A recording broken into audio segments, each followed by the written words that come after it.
Calvito, hoje a entrevista tá deveras qualificada, com uma voz diferenciada, Calvito. Exatamente. Mais uma entrevista, a terceira desse novo modelo, desse novo quadro aqui do HDJ Futebol Clube.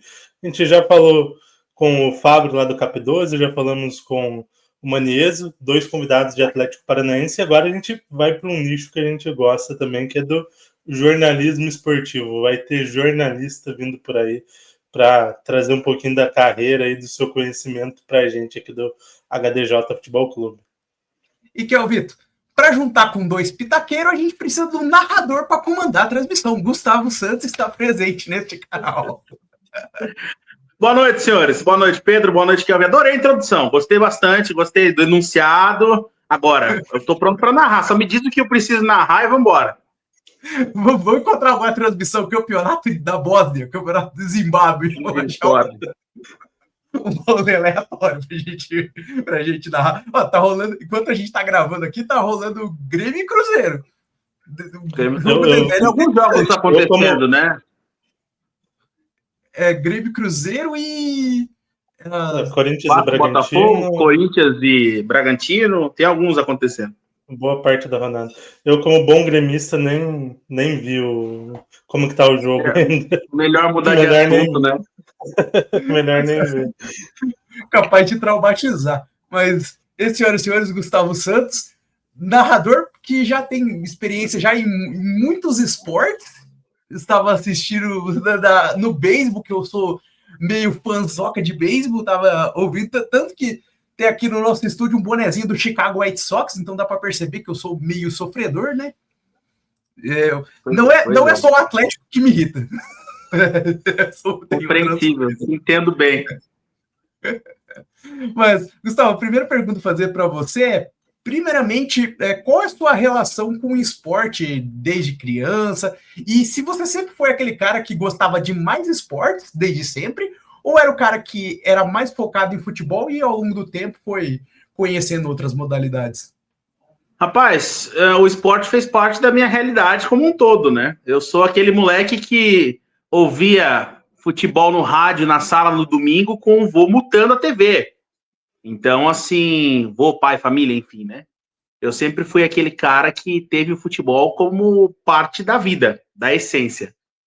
Então, desde moleque, eu sempre ouvi muitas transmissões de rádio, nasci em São Paulo, então eu ouvia muito, né, transmissão da Bandeirantes, da CBN, né, das rádios de São Paulo como um todo, e nisso era uma coisa que me cativava muito, né? Eu sempre fui um aficionado pelo esporte, pelo futebol. Eu acho que o esporte, ele, na verdade, foi o guia, né, para que eu pudesse seguir uma carreira, né, como estou seguindo hoje, feliz e realizado por isso, mas, assim, eu acho que eu não sei fazer outra coisa senão comunicar, senão poder conversar com os torcedores falando de esporte. Comecei especificamente no futebol e era meu foco, sempre foi meu foco, apesar que no início da carreira eu pensava em ser comentarista, não imaginava me tornar um narrador de futebol, foi um processo, né?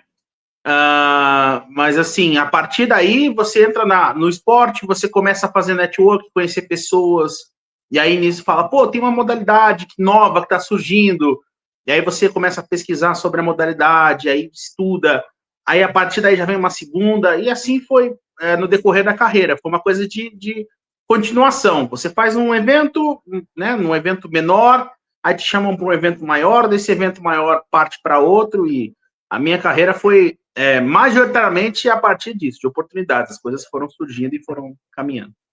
E, Gustavo, até nesse sentido, você falou que já desde muito criança gostava muito de acompanhar futebol, ouvir no rádio e tudo mais. O jornalismo esportivo surgiu como um sonho já nessa época?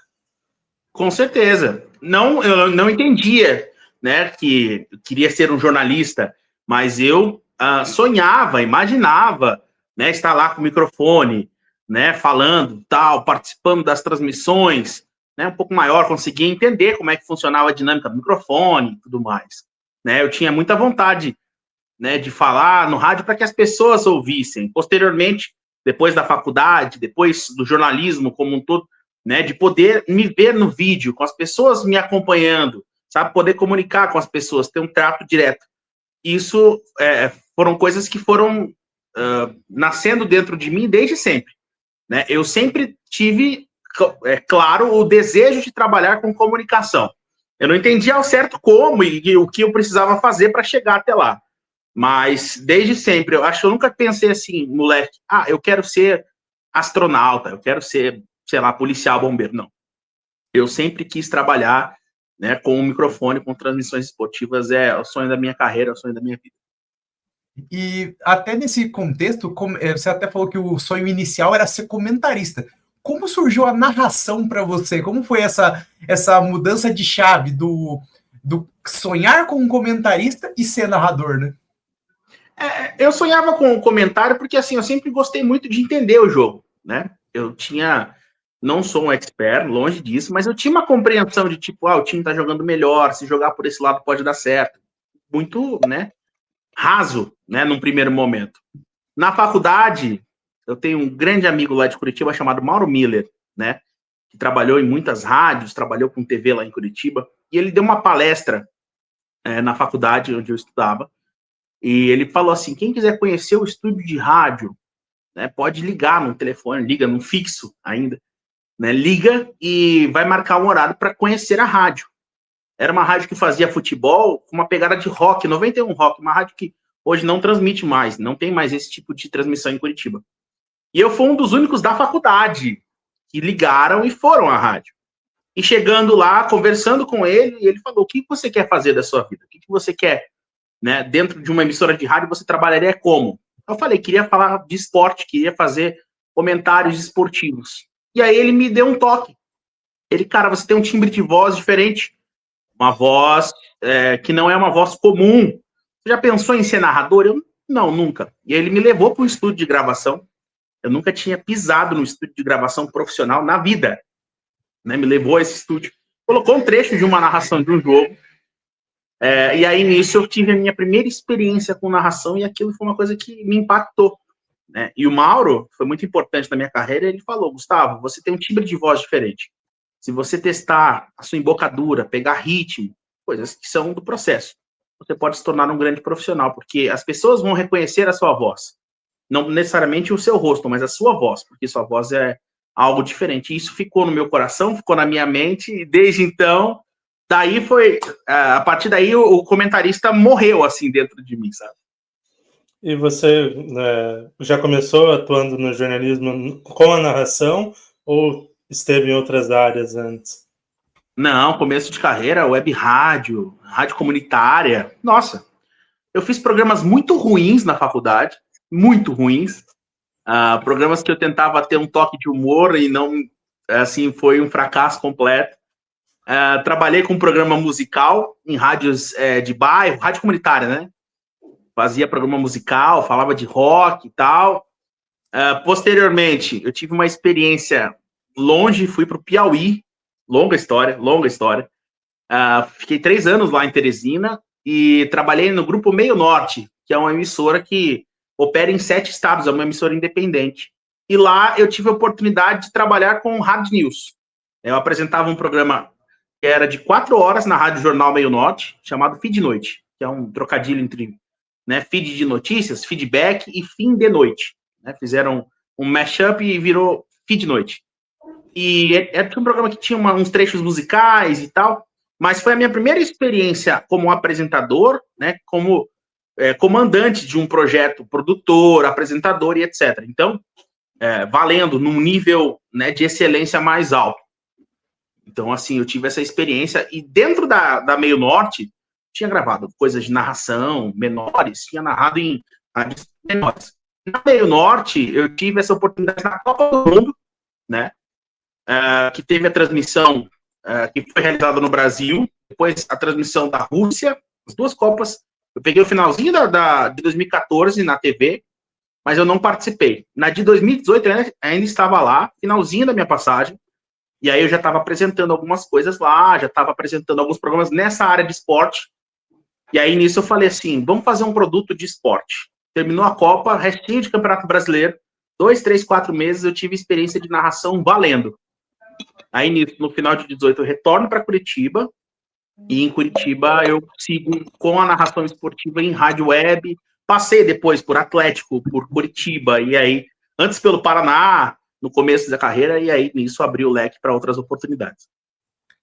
E você falou de programas ruins, você falou de Piauí. Qual é o maior perrengue disparado? Aquela situação mais inusitada que você lembra? Pô, em rádio web já aconteceu de cair a luz no meio, não ter, né, nenhuma emergência, você ficar, tipo, 20 minutos no escuro, esperando voltar sem ter nada de reserva, né? Já aconteceu de a gente chamar um convidado de stand-up, ele chegar para fazer, né, a participação no programa, era um programa da web da faculdade ainda, e ele não ter nada pronto, não ter um texto. Então a gente reservou, tipo, 10 minutos do programa, o programa tinha 30. Fizemos um bate-papo, tal.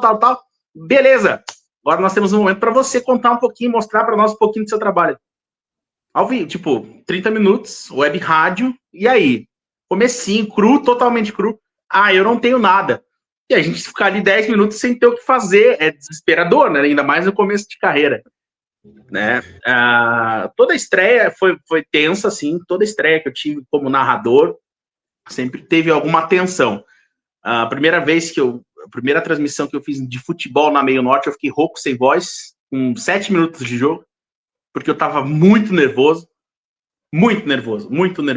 e aí a voz foi sumindo, e Teresina, Piauí é uma temperatura absurdamente quente, né? Então você pegava um choque térmico do ar-condicionado, eu não tinha a menor noção de aquecimento vocal, de preparação, de técnica, de patavina, não sabia de nada. E aí nisso a voz acabou com 7 minutos. Primeiro jogo da TV, da rádio, fazendo futebol, e eu não tinha voz. Então, a história não tem tantas, várias.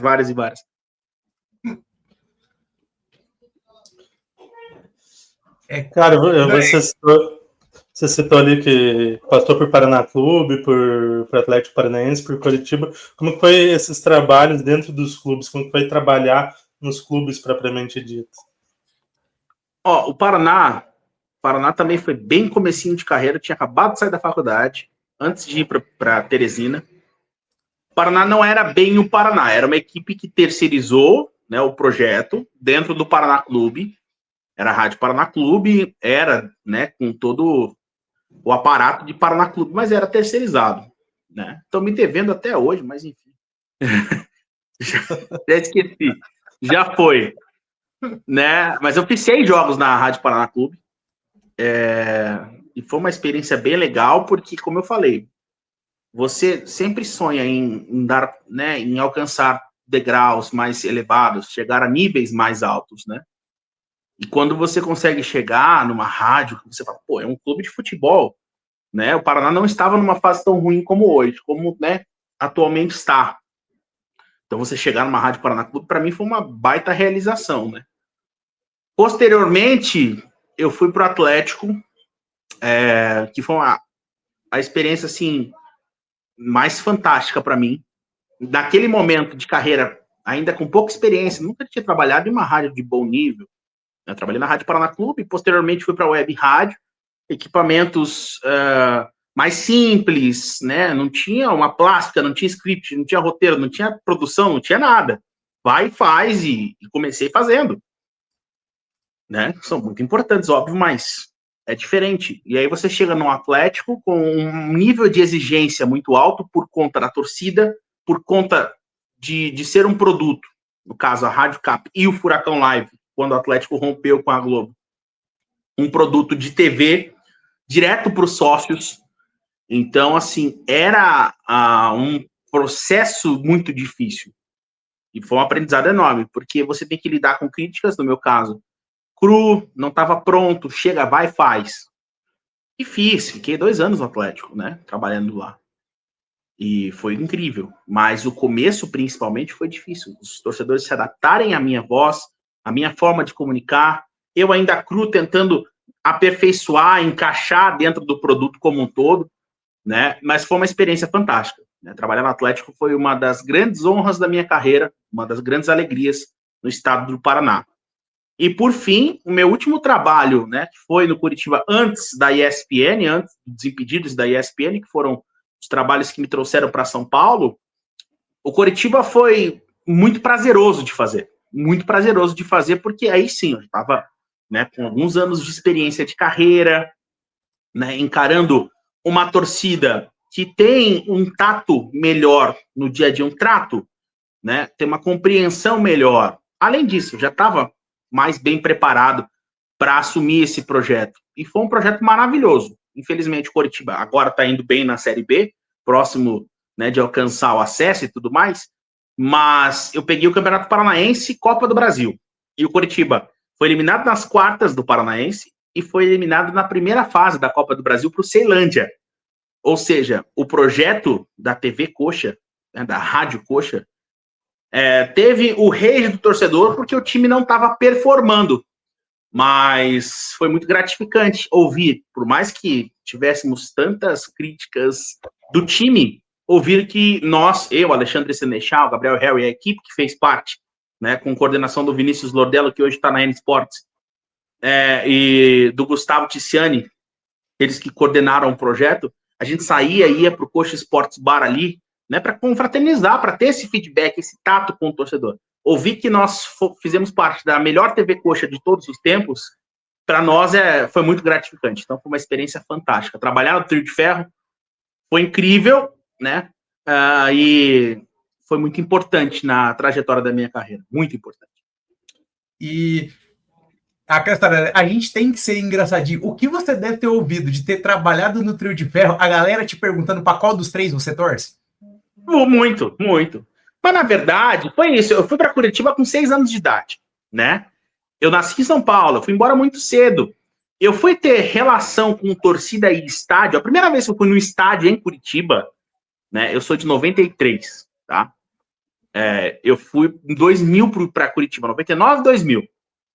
A primeira experiência que eu tive em estádio foi em 2009, entendeu? Foi no jogo da Copa do Brasil, fui assistir Atlético e Corinthians, porque o Ronaldo jogava no Corinthians, né? O Atlético venceu o jogo 3-2, inclusive. Então, eu não tinha experiência alguma com o mercado de Curitiba, com os times de Curitiba, né? Com os narradores de Curitiba, porque a minha referência foi ouvir o rádio de São Paulo. Então, foi um processo que foi fantástico, assim. Conhecer os narradores pouco a pouco, entender quem era, o que fazia, né? Porque ele era o melhor, né? O melhor narrador. O que ele fazia? Ouvir, ter esse processo de compreensão, de ouvir, de entender.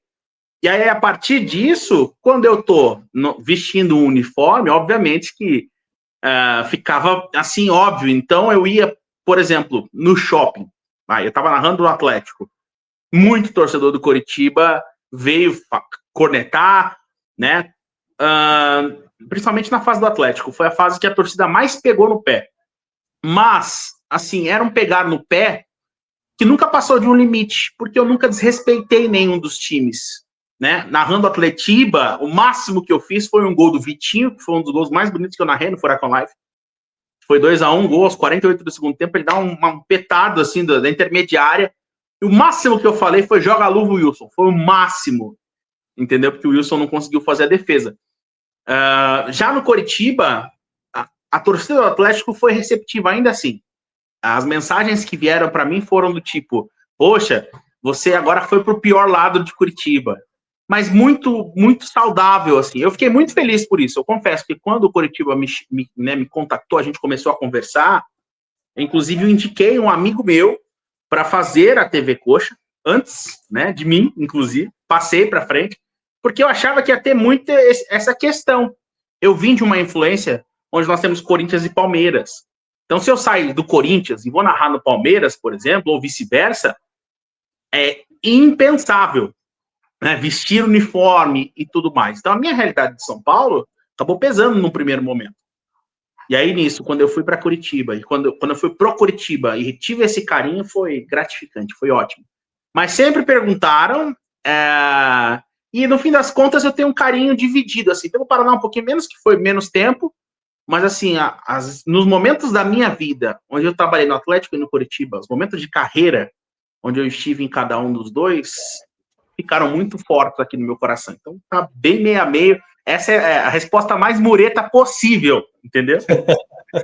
Mas é engraçado essa situação que até nós aqui no canal, que somos torcedores declarados, a gente desde o começo do canal sempre contou para que time que torcia, a galera, quando a gente às vezes elogia ou corneta algum time, a galera acha que a gente torce pro time. Então, acho que foi semana passada, a gente fez algum elogio da questão do São Paulo, se não me falha a memória, perguntaram se a gente era São Paulino. Quando eu zoo demais o Kelvin do Grêmio e falo alguma coisa de Inter, já me perguntaram se eu era colorado.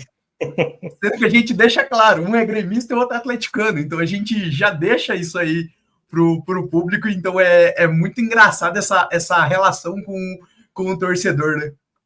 Não, muito. E assim, é muito isso. Na ESPN aconteceu bastante, Série B, né? A gente pega públicos muito passionais. Então, por exemplo, eu fiz Criciúma e Remo no estádio do Mangueirão.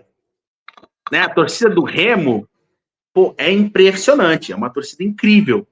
Bem como a do Criciúma, né, Heriberto Wilson. E nisso, existe uma coisa técnica, né, que às vezes não fica tão claro para quem torce. Eu estou ouvindo o retorno do estádio, eu estou assistindo da cabine, do tubo, né? Então, eu tenho o retorno do estádio no fone de ouvido. E, obviamente, como narrador, eu estou trabalhando em ressonância com a torcida, certo? Em síntese, a minha função é amplificar o sentimento do torcedor. Quando é um gol a favor, com emoção, e quando é um gol contra, também com emoção, mas aí fazendo o contraponto, a torcida vaiando e eu narrando, enfim. Grosseiramente é isso. Então, tinha o gol do Remo, por exemplo, né, com a explosão da torcida, timbre agudo de voz, saía forte. Aí o Criciúma ia e empatava o jogo. Da minha parte, tecnicamente falando, como narração, exatamente a mesma coisa. Mas não tinha o boom da torcida, não tinha o punch da torcida. Então, as mensagens que vinham na hashtag eram: o gol do Remo foi com mais empolgação. Você torce para o clube do Remo. Você torce contra o Criciúma. Esse tipo de mensagem aconteceu muito, eu recebi muito em vários jogos, né? E as pessoas às vezes não têm a compreensão, mas com o passar dos anos e com o decorrer de carreira, eu consegui relevar isso e entender que são torcedores, entendeu? Assim como, né, você atleticano, né, Pedro, quando tá assistindo um jogo e tá um jogo Atlético e Flamengo, uma Copa do Brasil, final de Copa do Brasil, né? O Atlético faz um gol no Maracanã, parece que o narrador não narrou com tanta vontade, porque o estádio murcha, né? Mas, na verdade, nada mais é do que não tem ressonância, não tem contraponto. Você está batendo o contrário no vazio, está narrando no seco. Então, às vezes, você, em casa, eu como torcedor, penso, pô, ele não valorizou tanto. Mas, trabalhando com isso, entendendo isso, fica claro que não é. Mas as mensagens dos torcedores... Eu já torço, segundo os torcedores, eu torço para 87 times diferentes. Torce para todo mundo que você não... Exato. E é muito engraçado essa situação, porque eu falo como torcedor, você lembrou muito você falou da questão de Curitiba, e eu sei, assim, de experiência do público de Curitiba, o torcedor de Curitiba, ele tem, assim, ele gosta do narrador das rádios de Curitiba, das TVs de Curitiba, e quando é um narrador de fora que narra um gol do Atlético, ou do Coxa, do Paraná, tá, pareceu meio desanimado. O cara pode ter vibrado, pode ter tocado terror da tradição. Não deu tanto assim, a galera meio corneta. E quando é gol do adversário, meu amigo, se não for igual era lá com um clima de velório, botar até uma marcha fúnebre, a galera fala, não, esse aí é deles. Cara, isso acontece muito, mas essa experiência eu tive narrando aqui em São Paulo, narrando na Rádio Imortal, no jogo do Grêmio, em Curitiba, Frila da vida. Eu narrei 2 jogos na Rádio Imortal, né? Um no período de enchente, lá no Couto, e o outro ainda antes, também na Rádio Imortal, que é uma das rádios que cobre o Grêmio, fazia a cobertura do Grêmio. A minha narração, nos 3 lugares, em São Paulo, em Curitiba e em Porto Alegre, só para termos de exemplo e exemplificação, foi exatamente igual, né? Mas se eu narro como eu narro em São Paulo, as minhas referências são de São Paulo. Então, o torcedor que acompanha, que já está acostumado com, né, as narrações daqui, as minhas referências são daqui, eles já estão acostumados com o meu jeito de narrar. Então, quando eu vim para cá, o feedback foi excelente, né? Muito bom, pô. vozeirão, papapá. Quando eu comecei em Curitiba, eu narrava como narrador que teve referências de São Paulo. Eu não tinha referência de Curitiba. Pouquíssimas, né, dos principais narradores, mas eu nunca parei para ouvir o rádio curitibano até então. Então, a pancada veio muito forte. Exatamente por isso, porque é um estilo de fora, é um cara de fora que narra de uma forma diferente. Já em Porto Alegre, eu já estava numa fase mais evoluída de carreira, então eu fui fazer a minha pesquisa, coisa que no começo de carreira eu nem sabia como fazer direito, né? Então eu fui fazer a minha pesquisa, ouvi narrações, ouvi, né, a forma como era feita a comunicação, né, mais focado no público gremista, no público tricolor, no público gaúcho como um todo. E aí, quando eu fiz a narração, o feedback foi excelente. Mas é muito isso. Você está acostumado a ouvir por tantos anos, mais uma vez, trazendo para você, Pedro, né? Você que é atleticano, você que é gremista, está acostumado a ouvir aquela maneira de, né, de comunicação, aquela maneira do jogo do Grêmio desde sempre, aquela maneira do jogo do Atlético. Você mencionou a Transamérica, né? A TMC agora, que tem a música, né? Na hora do gol do adversário, gol dos caras. É uma metodologia deles. Se faz aqui, dependendo da rádio, dependendo do lugar, por exemplo, em São Paulo, onde estou hoje, não pega, né? Se um narrador faz uma narração um pouco mais neutra em uma transmissão de Grêmio ou internacional, talvez não pegue, porque são formas diferentes de se comunicar. Isso são experiências que eu tive na carreira. Graças a Deus, pude ter essa expertise no começo não pesquisava, infelizmente, era o cara que não entendia, né? Mas posteriormente de entender o mercado onde eu estava inserido, por mais que fosse por um jogo apenas, tinha que ter essa compreensão para poder me inserir, para conseguir fazer um bom trabalho, né? Acho que faz muito parte disso, da sua realidade do dia a dia, do que você escuta sempre. Você falou desse período nos clubes, no Curitiba, no Atlético, dessa passagem por Curitiba, mas como que chegou a São Paulo? Como que você saiu dos clubes para migrar depois para a TV, para o streaming também? O streaming, a minha primeira experiência foi no Atlético, né? Por ser Furacão Live, rompeu com a Globo, fazia transmissão de TV nos jogos em casa, com estrutura de TV, 12, 15 câmeras, né? Por isso que eu falei, eu tive um outro universo. Eu saía de uma rádio web com uma webcam ruim, né? Com a mesinha com 2 canais montado ali de frente para você e só, né? Para uma estrutura com 12, 15 câmeras, né? Com um roteiro, com script, com gente falando no seu ponto, era um outro universo, né? A minha experiência com o streaming foi a partir daí. Aí, posteriormente, foram pintando algumas oportunidades. Eu fiz muito esporte de areia, fiz muito futevôlei, né, no começo de carreira. Então, eu tive a oportunidade de narrar futevôlei no Band Esportes, eu tive a oportunidade de narrar futevôlei na Jovem Pan, daqui de São Paulo, ainda Panflix, na época, Jovem Pan no YouTube, Panflix, com os esportes de areia. E a partir disso, Gold também, posteriormente eu fiz o Mundial de Futevôlei na Cazé TV.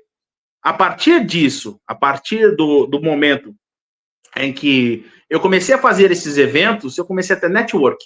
Então, eu comecei a fazer contato com ex-jogadores que atuavam na ESPN. O Fábio Luciano foi o cara que fez com que eu pudesse ter um teste na ESPN. Né? O zagueiro ex-Corinthians, ex-Flamengo, Fenerbahçe, enfim. Jogando futevôlei, eu tava narrando, ele parou, ouviu, elogiou, falei, pô, você gostou mesmo, capitão? Achou legal? Gostei. Pô, você podia me arrumar um teste na ESPN, né?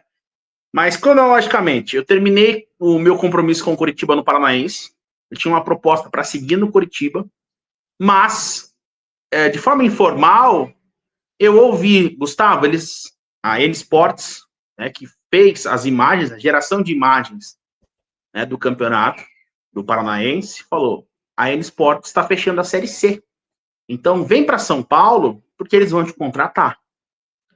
Então, eu dei um passo de fé. Eu não tinha nada assinado, nada acordado, mas eu vim por acreditar que era o melhor momento para mim. Né? Curitiba teria só rádio do campeonato. Para mim, na minha cabeça, fazia mais sentido dar esse passo. E aí, nisso, eu vim para cá, para São Paulo, sem nada. A minha esposa, professora de balé, né, professora de dança, falou, vem que eu seguro as pontas.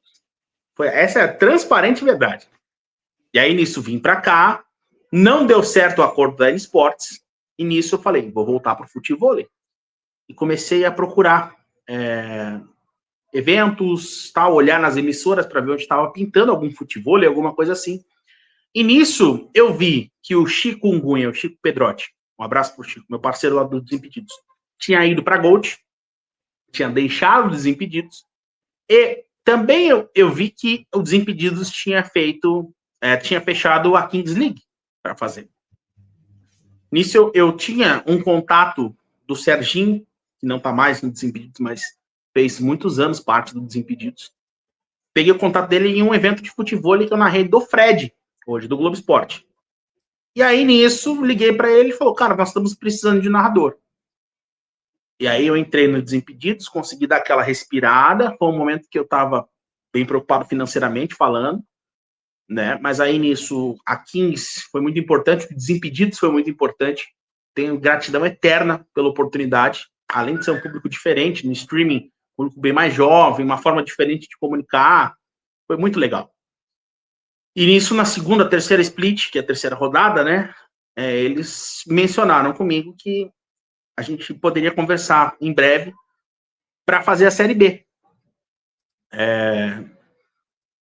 E aí, nisso, na conversa, o diretor me mencionou, olha, tal emissora está fazendo tantos jogos, tal emissora tantos jogos. E foi indo assim, né? E aí ele mencionou, a ESPN vai fazer todos os jogos. E aí, eu, na reunião, conversando com ele, ficou na minha cabeça, eu não consegui tirar da cabeça isso. Como eu falei, eu fiz meu piloto em 2023 na ESPN através do Fábio Luciano, que fez o meio-campo. Então eu tinha um contato dos diretores da ESPN. Passou um dia, eu mandei uma mensagem para o diretor, falei, olha, eu trabalhei minha vida inteira para estar aí. Eu quero essa oportunidade. Passarinho me contou, estou jogando super limpo com vocês.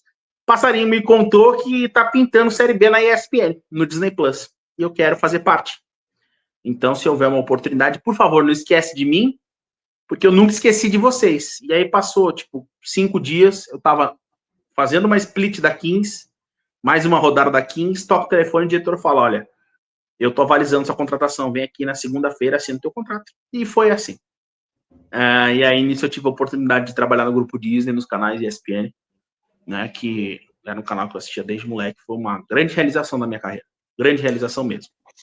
Cara, e como que foi para você chegar até a ESPN nesse momento de tô contratado, vou narrar pela ESPN, porque é uma referência para todo mundo que é fã de esporte. Realmente, a gente tem várias referências, eu acho que, e muito do que a gente tem de referência, de comentaristas, de narradores da ESPN criava uma conexão com esses nomes, até o Antero, o amigão, que a gente até fez uma homenagem aqui no canal, que faleceram recentemente, eles criavam uma conexão. Então, como que foi chegar até a ESPN? Quando teve a confirmação, eu tive um mini derrame na hora, né? Eu estava na transmissão dos Desimpedidos. Eu saí da transmissão para atender o telefone, porque o diretor estava ligando, pedi. Tava o Danilão, do Desimpedidos, o Armandinho, e eu acho que a Marília estava no dia. Eu falei, segura um pouquinho, que eu preciso atender essa ligação. Então, quando atendeu o telefone, eu terminei a transmissão do Desimpedidos da melhor maneira possível, com a melhor entrega possível. Eu lembro que eu cheguei no meu apartamento, né? Não tinha levado a chave, era tarde da noite. Minha esposa abriu a porta, eu abracei e chorei copiosamente. Chorei muito, né? E aí fui para a ESPN na segunda. Quando eu assinei, quando a gente acertou, eu assinei o contrato, comecei no outro final de semana. Aquilo para mim demorou para cair a ficha, sabe? Demorou para cair a ficha. E mais uma vez, foi um outro processo de recomeço, porque são universos diferentes.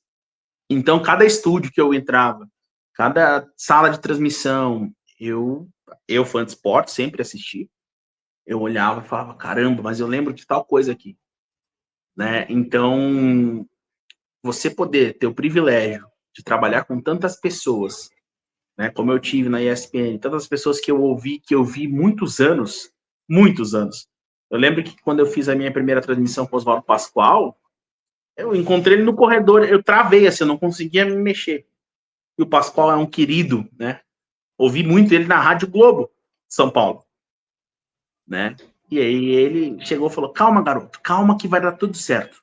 E me abraçou e me tratou com carinho, sabe? Então,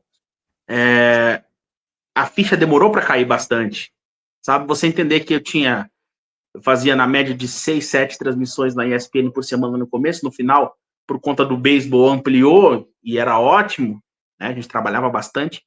E eu amo meu trabalho, então para mim estava perfeito. Você ter a dimensão, poxa vida, eu tô na ESPN linear, tô no vídeo, tô apresentando um programa, como apresentei o Puxeta algumas vezes, sabe? Tudo isso foi, assim, um grande cair de ficha. Demorou, assim, bastante, né? Você tem a realização de um sonho de carreira, foi isso, assim. Você olhar e falar, poxa, eu sou o narrador da ESPN, eu sou o narrador do Grupo Disney. Eu cheguei aqui, sabe? Isso é uma coisa que me deixou muito feliz. Sem puxar tapete de ninguém, sem passar, sem dar, sabe, sem ser covarde com ninguém, sem jogar sujo com ninguém, só pelo trabalho. Só pelo trabalho e ouvindo uma porrada de não, isso faz parte, né? E conseguindo não se abater, conseguindo se manter firme, né? Até você ter o momento da assinatura, da realização, passa um filme total na cabeça e quando, né, eu parava assim, olhava dentro da redação, tem um telão, a logo da ESPN enorme. Então eu parava, olhava assim, caraca, eu tô na ESPN. Foi muito isso, assim. Um jovem, um cara adolescente praticamente realizando um sonho. Né? Na minha cabeça era isso, tipo, sonho de vida sendo realizado jovem, tem muito tempo de carreira ainda, com fé em Deus. Foi um cair de ficha enorme, foi incrível. Cara, e você fez o beisebol também na ESPN. Você já conhecia o beisebol? Já era um esporte que você era familiarizado? Como que foi narrar MLB também lá na ESPN? Foi muito legal, muito legal. Eu conheci o beisebol do videogame, sendo 100% sincero. Eu conhecia de jogar videogame, modo carreira, na época do PlayStation 2 ainda. E aí, nisso, quando a gestão de talentos falou, olha, Gustavo, se você tiver interesse em fazer algum outro esporte, alguma outra modalidade, se você já tenha narrado fora e tal, fala com a gente. Aí eu falei, olha, se vocês precisarem de mim no basquete, eu posso fazer. Já narrei basquete fora. Os eventos de Kings League, né? Teve o TST, que era o The Soccer Tournament, que era tipo uma Kings League americana com umas regras um pouquinho diferentes. Falei, eu posso fazer. E fiz, narrei a final, inclusive. Quando pintou o beisebol, eu falei, olha, eu nunca narrei, mas eu consigo entregar, porque eu conheço as regras, né? Por ter jogado muito tempo. Conhecia as regras do jogo, ouvi algumas transmissões, ouvi algumas narrações, e aí eles falaram, quando tiver uma oportunidade, a gente te avisa. E foi isso. Nesse meio tempo, nesse inteirinho, eu fui conversando com o Bira, né, com o Birato Leal, que é a enciclopédia do beisebol, porque no videogame, as transmissões de beisebol, os jogos de beisebol, não tem transcrição para o português. Não tem narração em português. Então, tudo que eu aprendi do beisebol foi em inglês. Então, o principal trabalho que eu tive dentro da MLB foi de fazer com que eu conseguisse entender as regras do jogo, porque tinham muito mais detalhes, né? Você tem muita estatística, que no videogame você não pega, você não percebe, você, modo carreira ainda, vai jogando e boa. Vai construindo o seu personagem e vai jogando. Então, teve muitas outras coisas, muito detalhe que eu não tinha ideia. E, além disso, a transcrição do inglês para o português. Né? Então, o double play se tornava queimada dupla. Né? Então, o swing, né? O contact swing, o se torna girar de bastão. Essa foi a principal dificuldade que eu tive. Né? O fato de que dentro do beisebol você tem que falar em português, não em inglês. Algumas coisas não tem transcrição, vai no inglês, mas majoritariamente no português. E aí, nisso, o feedback do torcedor foi muito bom, né? Porque no beisebol, o futebol é mais engessadinho. Você tem um roteiro bem engessado. Você não pode sair muito. Você pode dar uma saidinha, brincar e tal. Né? E o beisebol não. O beisebol, por ter bastante tempo, né, entre uma eliminação e outra, você traz uma informação tal. Chega um momento que só a informação fica maçante, então você tem mais liberdade. E aí entrava o Seiya, vinha a minha referência de Cavaleiro do Zodíaco, por exemplo, sei lá, né? Então, veio cada um com a sua referência. Então, a partir daí, chegava 3 horas de transmissão, 11h30 da noite, falava, galera, pô, tô com uma fome, viu? O dog passando na 6ª entrada. Apareceu na tela, falou, pô, cachorro quente pro narrador, sacanagem. E aí a galera começou a interagir. E conseguimos chegar em trending topics, conseguimos chegar, né, em assuntos mais comentados. O beisebol, que é um esporte que as pessoas dão muita atenção na World Series, na reta final. Né? E nós conseguimos fazer uma audiência legal, um alcance legal. Recebi uma mensagem da MLB em inglês parabenizando, sabe? Porque eu fiz Yankees contra Red Sox, né? O maior clássico da história do beisebol, um dos maiores dos esportes americanos. Então, esse feedback que eu tive do torcedor, do fã de esporte, né? Por poder sair um pouquinho da caixa, me fez muito bem, que eu me senti muito confortável, porque aí me veio streaming, né? Aquela pegada de você falar uma groselha, dentro do limite, lógico, mas falar uma groselha, falar uma besteira ali, e a galera vir junto e ir levando 3, 4 horas de transmissão. Então, o beisebol foi uma grata surpresa para mim, porque em alguns dos esportes que eu acabei fazendo, não tinha um amor, né? Não era um esporte que eu me apaixonava em fazer. O beisebol eu me apaixonei em fazer, eu adorei fazer. Foi incrível, espero ter a oportunidade de fazer mais vezes. É que o beisebol, até você falou, eu como gosto de assistir, o beisebol, ele é quase como se fosse uma família, é um grupo, é uma comunidade ali. Então acaba que... Qual é a primeira referência, por exemplo, que eu, acompanhando o beisebol, tenho?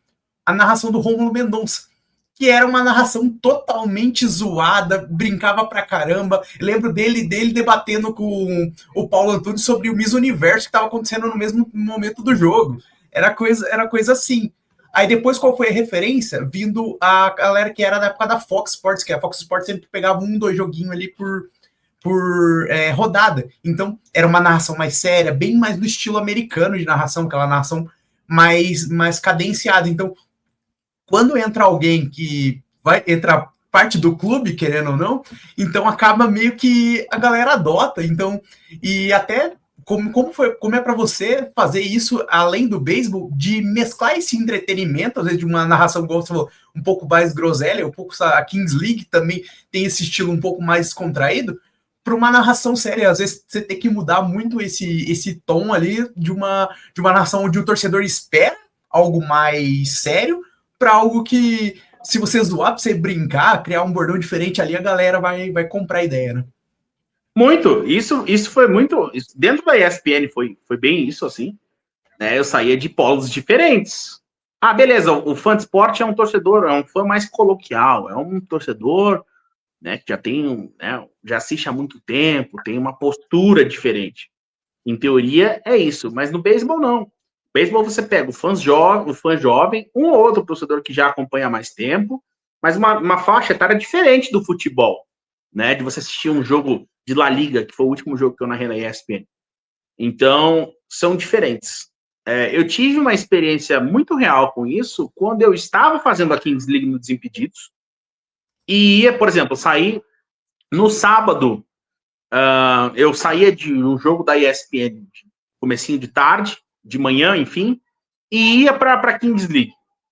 Então, esse foi um processo que foi muito importante para mim, porque foi um processo onde eu tive que mudar o meu estilo completamente de uma transmissão para outra. De uma transmissão de Kings League, que é totalmente irreverente, são horas no ar, conversando com o pessoal, trocando ideia, respondendo e tal, em resenha com todo mundo ao redor, além do jogo, para uma transmissão flat, uma transmissão reta, né? Que você não tem muito, não sai muito ali. Então, essa experiência do Desimpedidos foi essencial dentro da minha estadia, no meu período na ESPN. Foi essencial. E aí, nisso, já dentro da ESPN, começou a se mexer um pouquinho o polo da questão com as transmissões do YouTube. Porque aí, nisso, voltando, na minha perspectiva, fazer a transmissão de YouTube me deixa muito confortável. Porque o jogo tá ruim, eu vou cair no chat, vou trocar uma ideia com o pessoal do chat. Já trouxe as informações que são importantes, já trouxe a minha busca. Eu tenho geralmente 2, 3 páginas de informação, sem contar as coisas do jogo. Mas eu não gosto de usar tudo, que para mim, como ouvinte, tá? Como espectador, eu acho chato, muito chato, você ficar falando horas e horas de informação. Existem dados que são relevantes para o jogo, informações são importantes, a gente fala de confronto, um ou outro destaque, massa. Agora, qualquer jogador, você traz um histórico completo, eu acho que não é o momento, eu acho que, para mim, o meu jeito de comunicar não funciona. Então, o chat do YouTube me dava muito isso. Então, dentro da ESPN, no fim dessa passagem, foi muito isso. Eu fazia o puxeta, onde no programa eu já dava aquela aloprada, entre aspas, dava aquela provocada nos torcedores, né? Eu falei, um dos programas, eu não duvido que o Santos vá jogar aqui na ESPN em 2026. Tudo faz parte de um grande personagem para fazer o programa render. E tá tudo bem.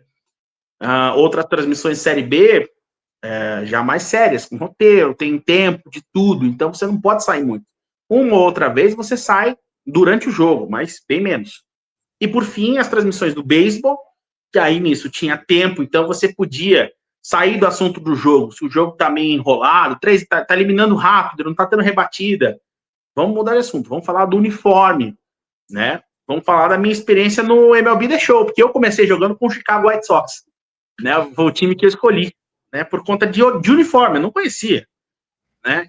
Então, as horas de transmissão, mais tempo, faz com que você saia disso. Então, nessa reta final de ESPN, eu consegui ter um pouquinho de cada, né? Do padrão ESPN de transmissão, de comunicação mais séria, mais formal e bababá, com o YouTube, que é um meio termo, porque você narra o jogo, mas você consegue escapar, né, no chat, tem algumas ações diferentes, você comunica com o YouTube em intervalos, é diferente.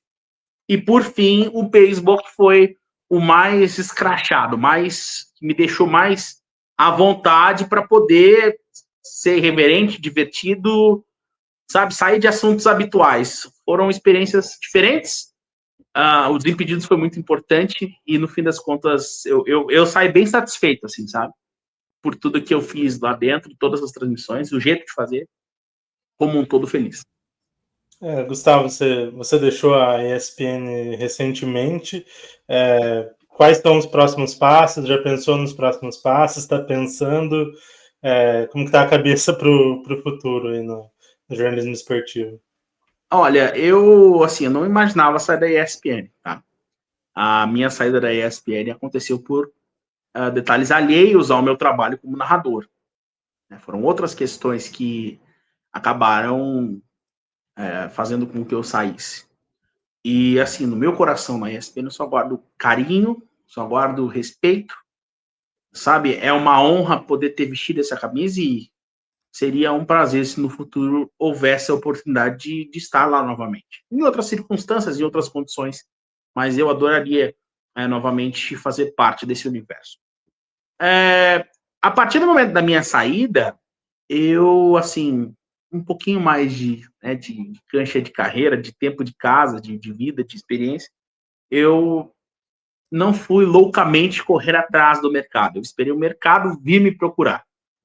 Né? Fiz alguns contatos, óbvio, para entender situações e emissoras que, na minha cabeça, poderiam ser bons caminhos e tudo mais, mas eu aguardei o mercado, né?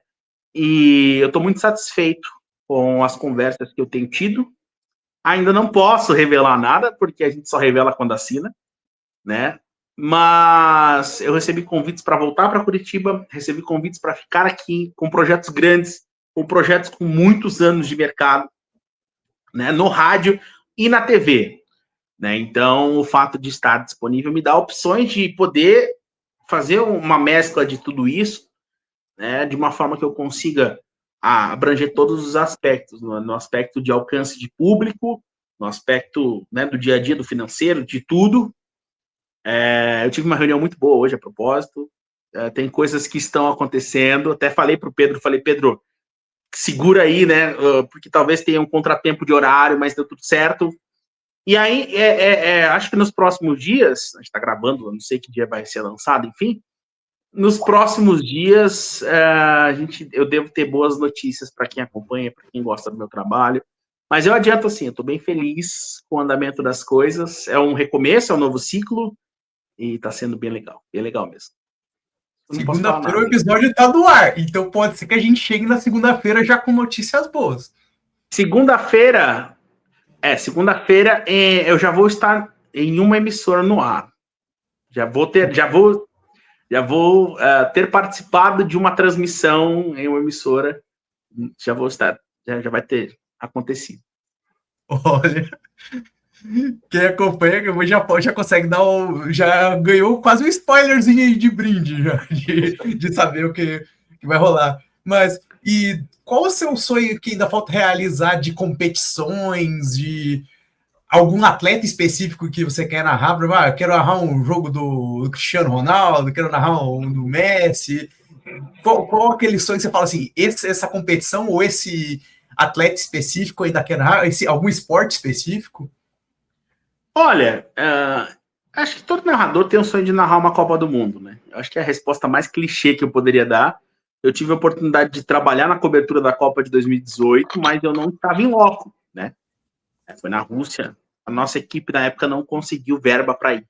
Estamos falando de 7 anos atrás, tempo passa, né? Rapaz. Enfim, eu tenho o sonho de trabalhar numa Copa do Mundo. Eu tenho o sonho de narrar jogos do Brasil. Acho que seria a grande realização, assim, da minha carreira. Tem lugares que eu gostaria de trabalhar, mas, assim, esse tipo de sonho eu não alimento. Eu acho que se acontecer, vai ser ótimo.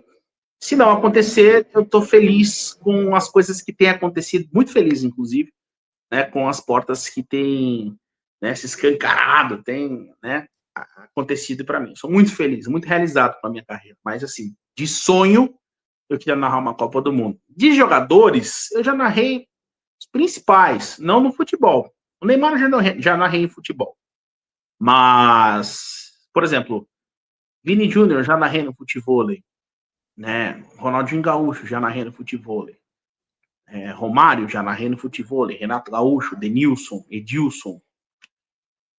Já narrei partidas de futsal, né? Que depois se tornou, dependendo do evento, showball. Né? Já narrei Djalminha, já narrei Falcão. Já tive a oportunidade de narrar alguns atletas que eu sempre fui fã, né? Então, assim, em nome de, assim, em atleta, não tenho, assim, uma vontade de falar, eu quero narrar tal pessoa. Não é uma coisa que me move tanto.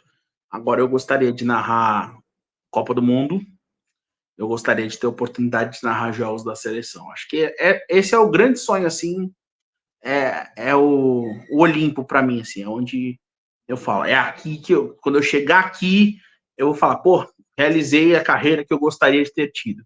Né? Se não acontecer, como eu disse, tá tudo bem, eu sou realizado, sou feliz com as oportunidades que eu tenho tido até então, mas é uma meta que eu trabalho para alcançar.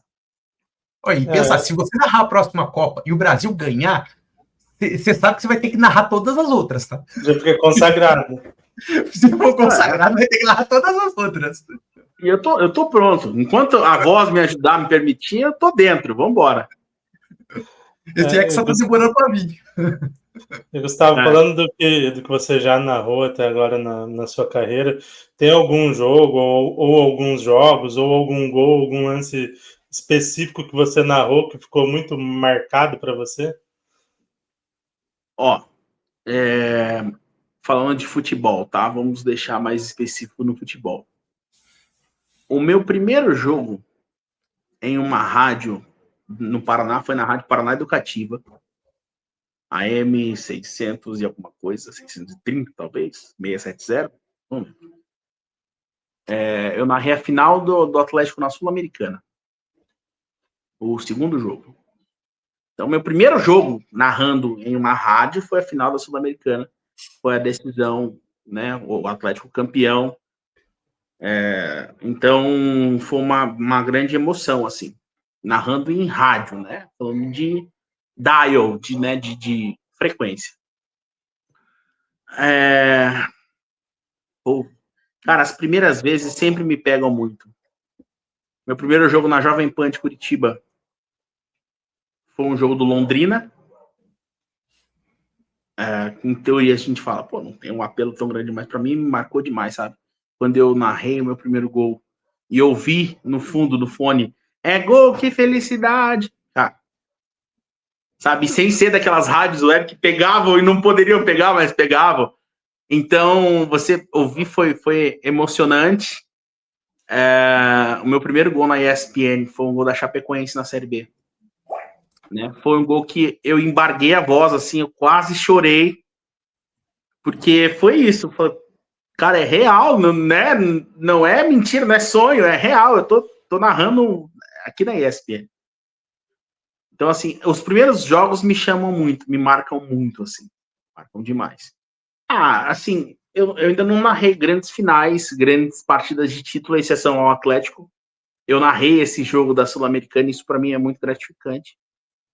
Mas acho que em breve eu vou ter a oportunidade de narrar jogos assim mais emocionantes. Aí a gente pode voltar a conversar e atualizar essa pergunta, atualizar a resposta. E para quem está assistindo a gente aqui, tem esse sonho de ser narrador, que quer seguir por esse caminho, qual uma dica que você daria? Qual aquilo que você gostaria de ouvir quando estava começando? Como você resumiria um conselho? Me permita, eu fui bem prolixo, a gente foi trocando ideia, nem pensei em uma resposta bonita, fui respondendo, batendo papo. Na minha primeira semana de faculdade, nós fomos fazer uma visita no SBT local, na Rede Massa, lá em Curitiba. E um apresentador conhecidíssimo lá, ele falou assim, olha, metade de vocês vão desistir da profissão. Foi a primeira fala dele. Foi aquela ducha congelante de água, sabe? E você fala, nossa, mas que é isso? Eu acho que a fala não é a mais correta, mas eu entendo o que ele quis dizer e eu posso falar para quem está começando. Não é fácil. Você vai receber muitos nãos, no começo você não vai ser bem remunerado, não é um processo fácil.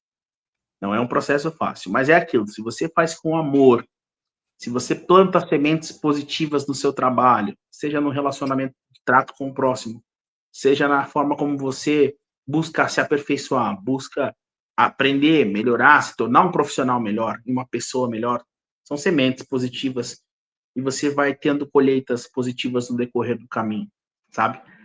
Não é fácil, como eu disse, reitero. Não vai ser simples, a não ser que você tenha um contato muito bom, mas na maioria das vezes não é fácil.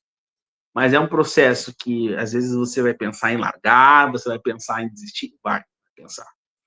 Só que quando você conquista, quando você consegue alcançar esse objetivo e falar, porra, eu cheguei, é muito mais gostoso. Sabe? Quando você fala, poxa, eu venci, é muito, muito prazeroso você alcançar e realizar o seu sonho. Então, quem sonha, não deixe de sonhar. Quem tem essa ambição, não deixe de correr atrás. De novo, não é fácil, mas se você acredita, persiste, não desiste, você chega lá sim, com certeza. Bacana. E para fechar, a gente tem sempre um quadro especial quando vem os convidados. A gente pensou, que quadro que a gente poderia fazer para um narrador? E o quadro é muito simples. Você vai ter que montar seu time dos sonhos. Você é o narrador.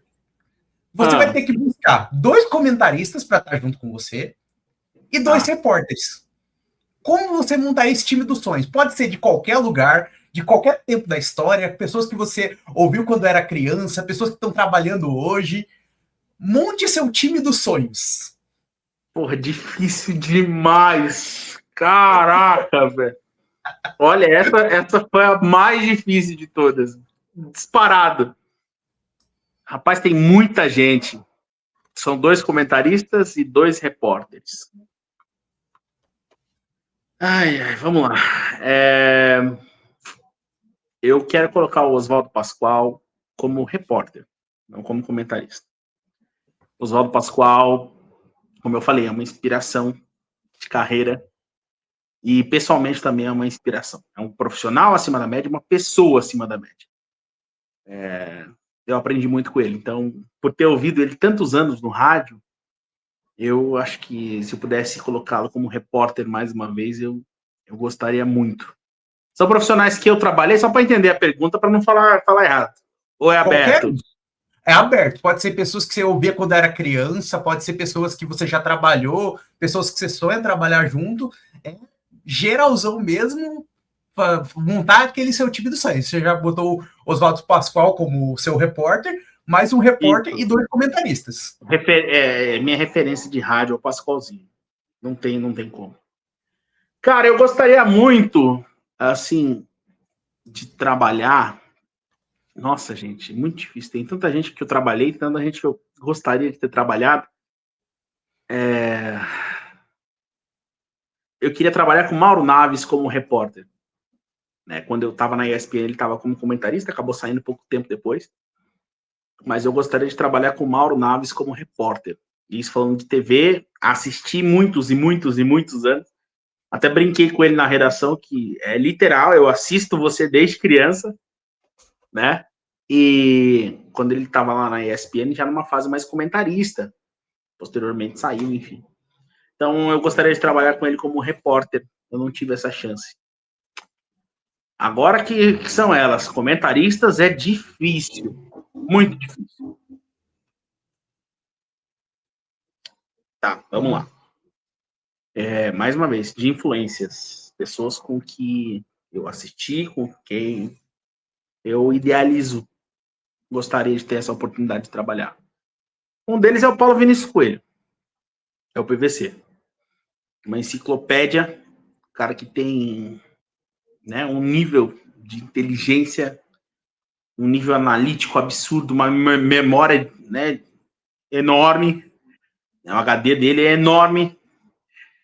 Pra você ter uma ideia, eu usei ele no meu TCC, foi uma das referências bibliográficas era PVC. Pois é. E eu tive o PVC, ele me seguiu. Quando ele me seguiu nas redes, foi incrível, assim. E trocando ideia com ele, não, zerei o game, brinquei com ele, zerei o game agora, né? E conversando com ele, principalmente nesse momento, ele foi um cara que mandou mensagem para mim, né? A gente conversa, ele me deu dicas, me deu referências, sabe, me direcionou para várias coisas. Então, é mais um, como o Pascoal, que além do monstro profissionalmente falando, ele é um cara que pessoalmente é um cara nota 10. Então, eu gostaria muito de ter essa oportunidade de trabalhar com ele. Eu ainda não tive essa chance. Tá? E para não ser injusto, eu vou falar o mundo da ESPN. Profissionalmente falando, foi o cara com quem eu mais me dei bem no ar. Eu gostaria de ter a oportunidade de trabalhar de novo com ele. Que é um cara que tem um ritmo do rádio. São dois, velho. Um eu não trabalhei. Menção honrosa, pode? Pode. Pode. Menção honrosa, eu queria muito trabalhar com o Romário Marra. Né? É um cara fantástico também no dia a dia. É um cara que a gente não teve oportunidade de trabalhar, mas foi outro que a gente trocou muita ideia na redação e é sempre um prazer poder conversar com ele, sabe, ouvir ele falar, é fantástico. Mas dos caras que eu trabalhei na ESPN, e são inúmeros, com um nível absurdo, homens e mulheres fantásticos, né, que era só você parar e se deleitar assim, ouvindo, sabe, ele te levando a lugares com um comentário durante o jogo. Isso pra mim era incrível, assim, ele fala, porra, não tinha pensado nisso, sabe, e aí voltar pro jogo, mas sair assim um pouco, por conta do nível né, de execução. O cara que eu mais gostei de trabalhar de ritmo, sabe, foi o Gustavo Zupac, meu xará. Né, o Gustavo Zupac foi um cara que eu ouvi muito na Globo CBN, né, já na reta final de Globo CBN, uma outra pegada, né? E aí nisso, quando a gente trabalhou junto, foi incrível. Parecia que eu tinha trabalhado com ele há 20 anos. Mais um que me deixou nervoso na hora, no começo, mas que no final foi bem prazeroso. Então, se eu pudesse escolher, eu gostaria de trabalhar com o Zupa mais uma vez, mais vezes. Eu gostaria muito de trabalhar com o PVC, que eu não tive essa chance. E gostaria de ter na reportagem o Pascoalzinho. É difícil demais, nossa. E o Mauro Naves na reportagem, que são caras que fazem parte indiretamente da minha carreira. E são caras que eu assisti, que eu idealizei, né? Que eu busco sempre aprender, olhando, aprendendo, convivendo. Gustavo, vou complementar a pergunta. Se nesse jogo, nessa transmissão hipotética, você fosse narrar um tempo e outro narrador fosse narrar o outro tempo, quem você escolheria? Puta. Pode fazer menção honrosa também. Rapaz, é muito difícil. Porque assim, ó. Se eu falo de referência de narração, tá? Eu tenho que escolher um, né? Mas se eu falo de referência de narração, no rádio, a minha referência era o Oscar Ulisses, tá? Minha referência de rádio. A minha referência de TV é o Luciano do Vale, porque eu tenho um timbre agudo, longe, né, de querer fazer qualquer tipo de comparação, é absurdo. Mas o timbre agudão, a emoção que ele carregava, era uma coisa que sempre me pegou.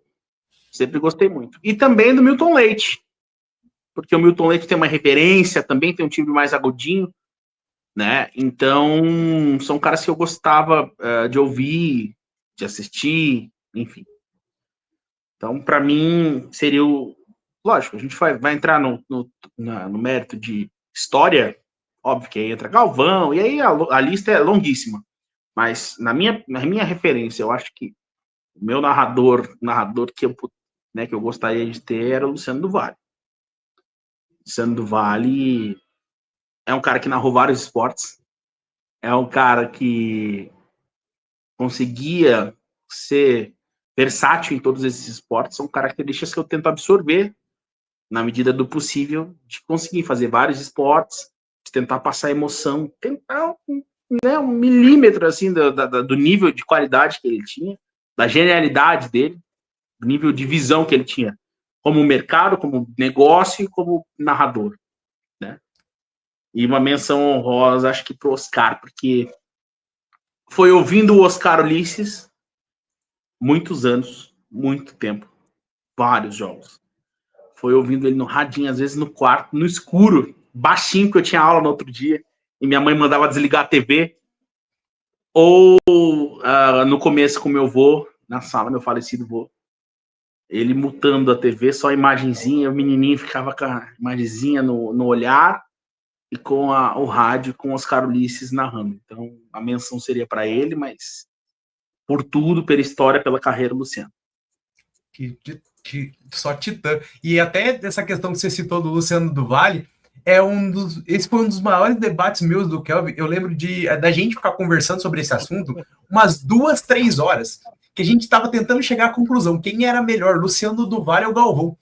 A gente ficou umas 2, 3 horas conversando. Vocês chegaram a alguma conclusão ou não? Não.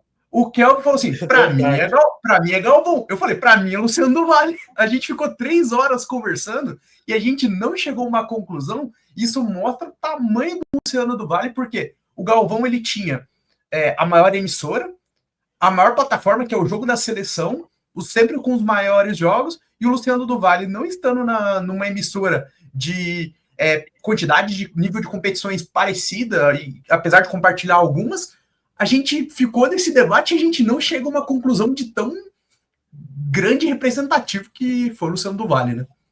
É um duelo ingrato para se definir.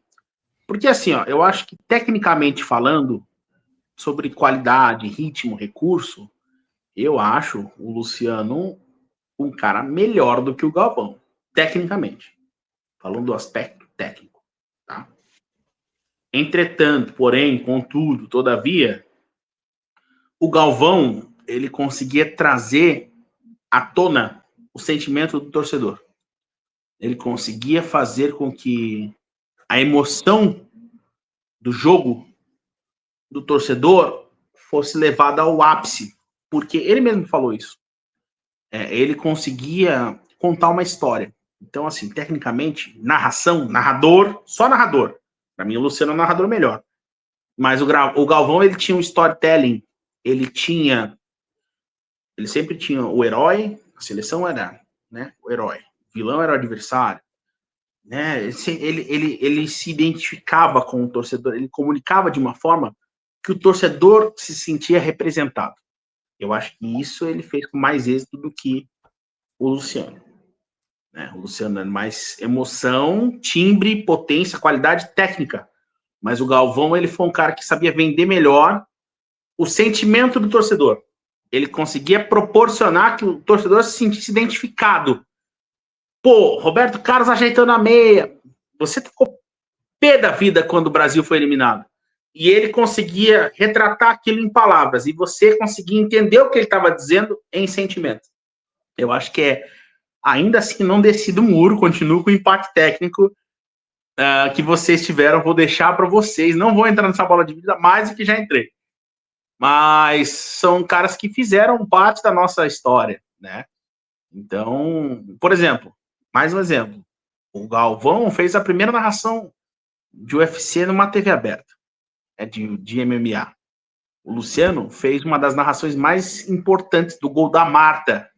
Não há palavras para descrever o gol de Marta, né? O gol do Ronaldo na final do Paulista. Ele conseguia dar, no momento, a emoção, e ele conseguia brilhantar com as palavras. O Galvão, ainda que brilhante nas palavras, e sim, ele tinha esse recurso absurdo, ele me fazia como torcedor e fazia o torcedor se sentir representado. Eu acho que é nessa linha, assim, entendeu? Mas não dá para escolher, não, é difícil. Um tempo para cada para não dar briga, sabe? Pois é. E até do Gal, você falou, eu lembro de 2 momentos muito específicos, coisas simples que ele falou, mas que ficaram para a história, né? Aquele, bem amigos, terminou. Aquele videozinho dele pós-eliminação do Brasil, e a outra, ganhar é bom, mas ganhar da Argentina é muito melhor. Que foi doido. Entendo. É uma frase tão bobinha, mas, cara, você escuta aquilo e fala, isso, ganhar na Argentina, sabe? E o Bem Amigos acabou, tinha um simbolismo, porque até então era a última Copa dele, né? E foi pela Globo, né? A última Copa dele, né? Como narrador. Fez outros projetos e tudo mais, mas ali era o Bem Amigos, terminou dele, Galvão, né? Da carreira dele como narrador, né? Eu acho que aquilo foi a melhor forma dele retratar. É como se fosse o Acorda Menina da Ana Maria, os bordões, né? De qualquer apresentador servem para fidelizar. E no caso dele, Bem Amigos acabou, serviu para dar o ponto final, falar, é isso. Porque ele não queria sair, né? Pelo que se diz, né? Ele não queria encerrar. Mas eu acho que ele deu o tom, conseguiu dar o tom dessa despedida, assim. E por mais que a gente possa entrar no mérito, de novo, tecnicamente o Galvão, a voz não está 100%, ele não tem mais, né, o timbre de antes, não tem mais, né, não tem o alcance vocal. Mas ele ainda continua passando emoção, ele continua vendendo, ele continua fazendo com que o jogo, às vezes, horrível, se torne atrativo por A, B ou C motivos. Então, assim, não dá para tirar isso do Galvão. Com 90 anos, ele vai conseguir fazer com que pessoas fiquem ali. Seja para falar da voz dele, seja para mandar calar a boca, como foi em um momento da trajetória. Mas ele é um cara que prende. Então, isso tem que ser... As flores devem ser dadas para ele por isso. É o nosso Silvio Santos da narração.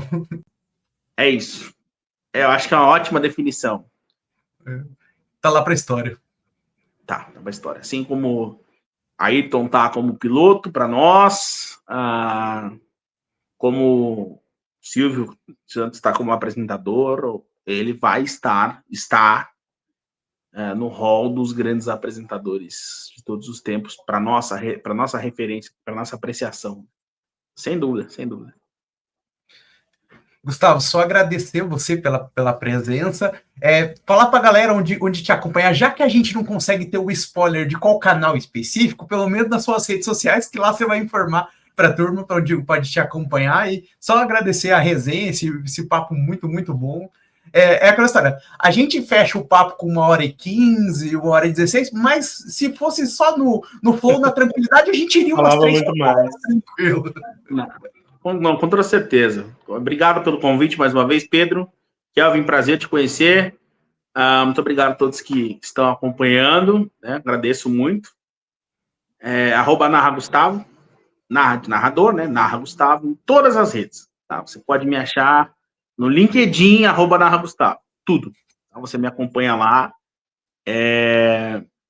Já deve ter, segunda-feira vai sair, né? Você falou hoje, então você já deve ter visto onde eu trabalhei no domingo, mas era no domingo, fique de olho, tá bom? Obrigado, gente, pelo carinho de verdade. @narragustavo, todas as redes, segue lá. Lá eu falo um pouquinho sobre algumas questões específicas de narração, bem como passo um pouquinho do meu dia a dia.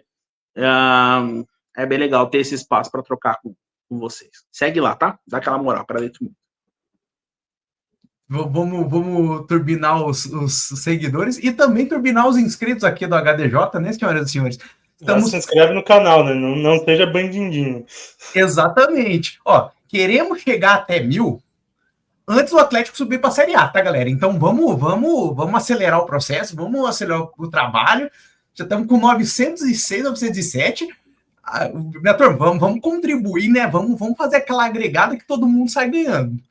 Não, eu acho que é melhor você deixar claro, tá? Se você quer que o Atlético suba nessa temporada ou na próxima. Porque no andar da carruagem, talvez você vai facilitar muito a vida do seu inscrito, né? Porque o Atlético, para mim, eu não duvido que fique na B mais um aninho. Entre o acesso e os 1000 inscritos, Kelvin que me perdoe, eu quero voltar para a Série A. Eu vou voltar para a Série A. Porque essa vida de Série B é muita tristeza, muita complicação. Então, melhor voltar mesmo para a Série A.